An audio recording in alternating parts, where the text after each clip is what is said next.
Hello, this is Farm Future News, episode 9. Thank you very much for watching this video. If you like it, please push the like button. And if you want to see more of this kind of content, please subscribe. Today's episode will go about agricultural finance. It's a hot topic. Many banks avoid agriculture. Many banks consider agriculture as social responsibility. They don't see the opportunities, they only see threats. In the statistics of the World Bank recently, many countries in Africa, their recovery rate for agricultural loans is very bad. About an average 28% of agricultural loans are not recovered in Africa. And that makes many banks scared for the agricultural sector. At the same time, many farmers watch around and they only see that the big farmers get agricultural loans, but the small ones don't get it. Yes, there is access to microfinance, borrowing today, paying back tomorrow. But in agriculture, it takes most times about 90 to 300 days before we can pay back. And for tree crops, it takes years to have a return on investment. Today, we want to watch a few videos about a new phenomenon, agricultural value chain finance.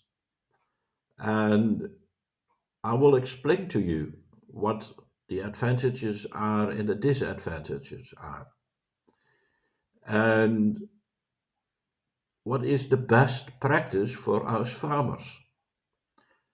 To say it simple,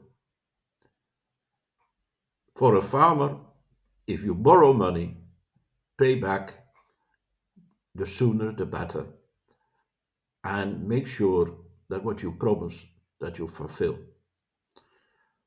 That makes banks to believe in you. Because banks want to have one thing, confidence that you pay back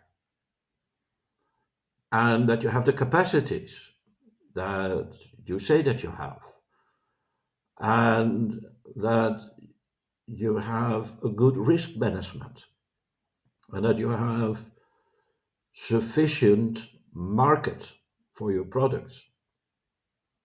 All these aspects we will talk about during this episode of Farm Future News.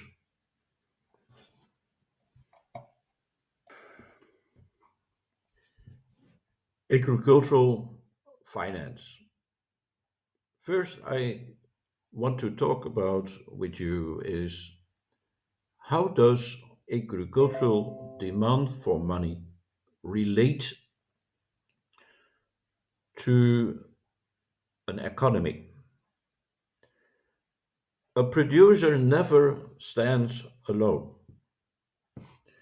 If you go to the store and you want to buy a pen, you buy a pen, but do you know and realize what it takes to produce a pen? The pen has different parts. You have the hull, and inside it you have the pin. And there is a small spring. And inside the pin you have ink. All of them bring a value to the pin. If one is missing, it's not a pin and cannot be sold and has no value. It's only it has value if it is complete and it is working. So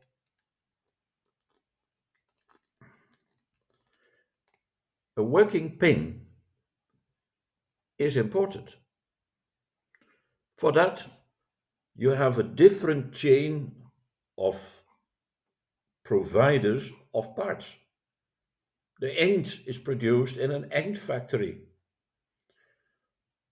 The hulls is made of plastic. The lip is made from metal. They have all different producers. So, in order to get a pen, you need a couple of different manufacturers of parts. And that's the same in agriculture. In agriculture, it's, for instance, seed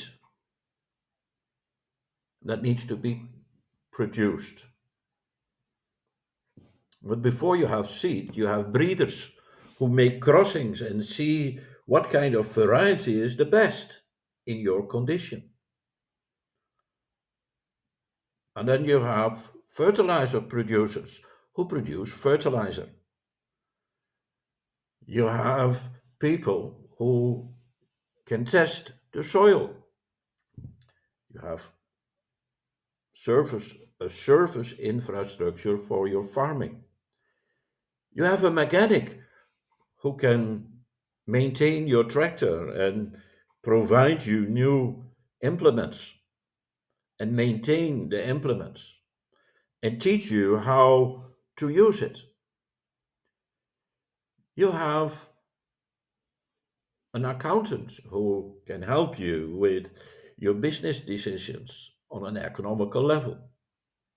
You have extension servers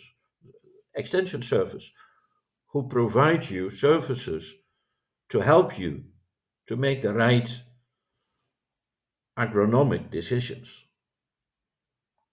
So you have within your farm, you have a lot of dependencies on others. And the more complex your product is, the more dependencies you will have. And this makes in Africa farming so complex because in many countries, what we call this chain of dependency, we call it the value chain, is not complete. For example, the first time I came to Africa, I brought in tractors, not realizing that those tractors I brought in from Europe were from a different technological time as where the farmers in Africa were used to. So when my tractor broke down, the spare parts were not available. And it took 3 weeks to get them by special delivery. So what is important is that if you start farming, that you map your value chain and that you analyze which one is your weakest link. Now, you might ask, what does that have to do with finance? Now, your business proposition in order to get finance depends on your weakest link. If you if the bank analyzes your farm and is seeing that you have a lot of dependencies that are not available in your country or that are not well organized or well trained to deliver the services that you are expecting, it will not succeed. What is important in all these decisions is that you are realistic. Realistic in your approach and in your request. The more realistic you are, the better it is. And sometimes you have to downgrade your expectations and then to bring forward your business proposition.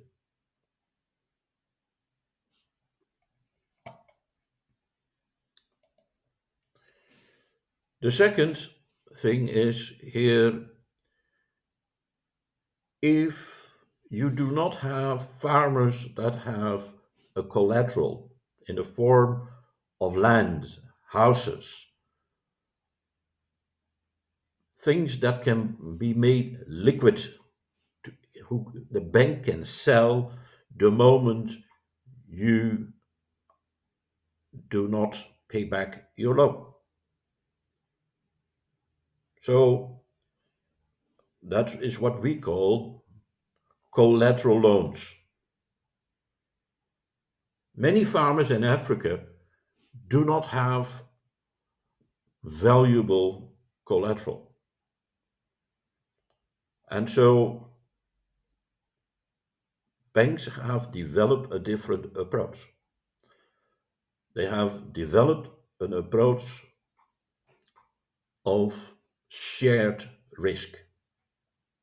We call it value chain finance, where all the participants of the value chain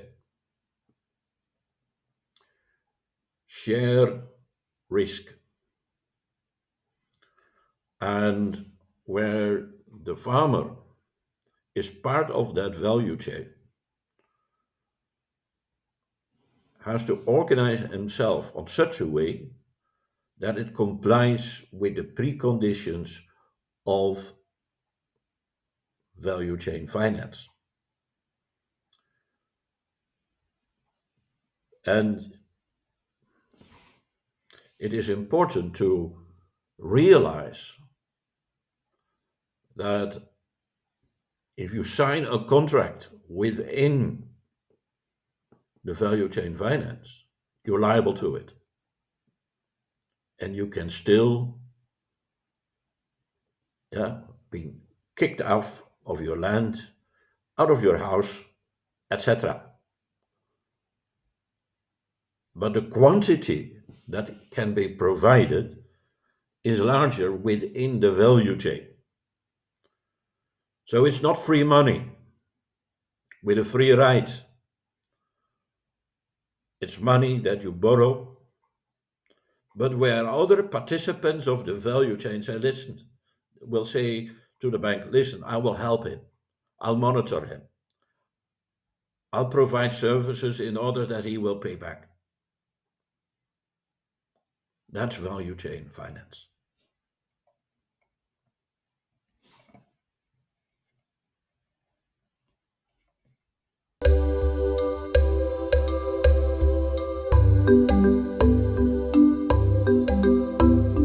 The 2007-2008 food price crisis really caught Asian and ADB policymakers a bit by surprise. And what happened was it kind of refocused some of their attention back on the sector. And when they looked at agriculture, what they found is that a lot had changed since they were previously involved. Many of the things like policy reforms have actually been successful and are starting to take root. And what you see because of those is there's more room for the private sector vis-a-vis the state and agriculture. This has created a lot more opportunities just for agriculture and agribusiness.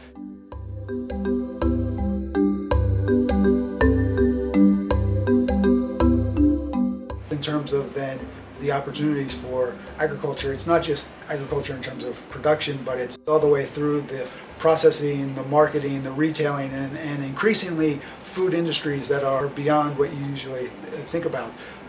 This is important because although in many of the Asian countries, agriculture has been a declining share of GDP, this means there's still plenty of opportunities for agriculture and the associated activities to contribute to growth, employment, poverty reduction, in this case, a lot rural poverty reduction, which is important for ADB because of the inclusion factor, which is a priority.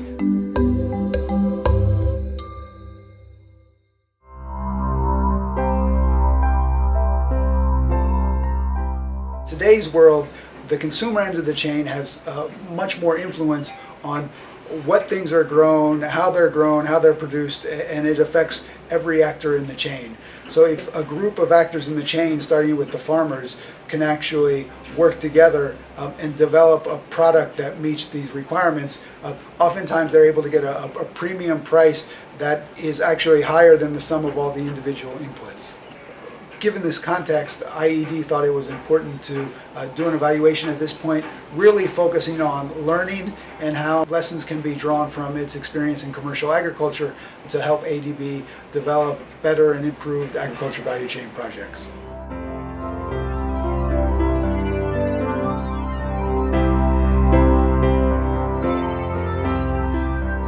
One interesting finding from the evaluation was that ADB often, when it thought about supporting agriculture and commercial agriculture, it started with primary producers, which are the farmers, which intuitively that makes a lot of sense, and I think that'll continue to be a major focus.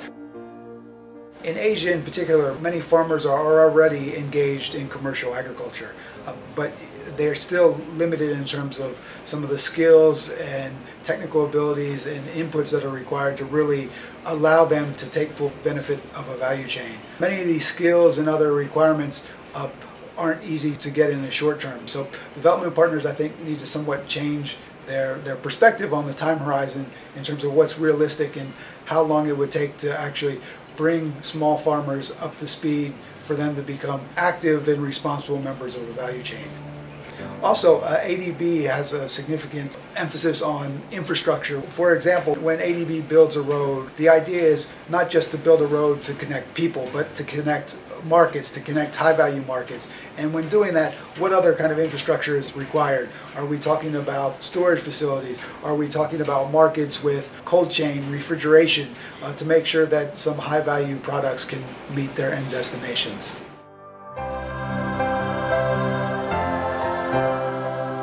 Value chains, to be successful, require lots of different inputs.